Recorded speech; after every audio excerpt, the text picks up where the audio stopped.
શિવાજી મહારાજના અવસાન પછી મરાઠા મુગલ સંઘર્ષ તેની ચરમસીમાએ હતો. ઈસવીસન 1689માં ઔરંગઝેબે છત્રપતિ સંભાજી મહારાજની નિર્મમ હત્યા કરી નાખી અને લાખોની સેના લઈ તે પોતે દક્ષિણમાં ઘસી આવ્યો. તેને રાયગઢ, સતારા, પન્હાલ વગેરે કિલ્લાઓ કબજે કરી લીધા. ત્યારે શિવાજી મહારાજના નાના પુત્ર રાજારામે ચિંજીના કિલ્લામાંથી સંઘર્ષ ચાલુ રાખ્યો. મરાઠાઓની એકતા ખોરવાઈ ગઈ, પરંતુ સ્વરાજની ચેતના જીવંત રહી. મરાઠાઓ પાસે સંસાધનો મર્યાદિત હતા, છતાંય મરાઠાઓએ હાર સ્વીકારી નહીં.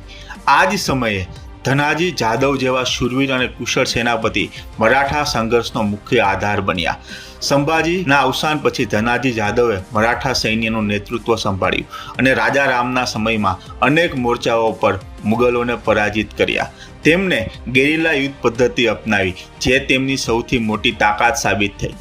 નાના નાના જૂથમાં વેચાઈ મુગલ સૈન્ય પર અચાનક હુમલો કરી તેઓએ દુશ્મનોને સતત પરેશાન કર્યા.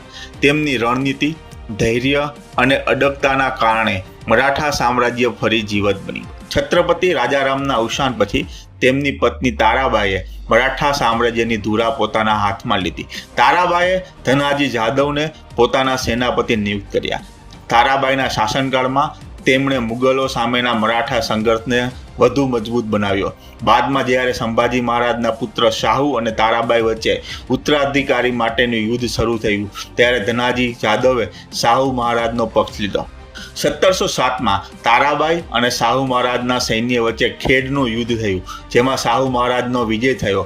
શાહુ મહારાજ શિવાજીના વારસદાર સિદ્ધ થયા. તેમને ધનાજી જાદવને પોતાના મુખ્ય સેનાપતિ નિયુક્ત કર્યા અને ઈસવીસન 1708માં ધનાજી જાદવનું અવસાન થયું.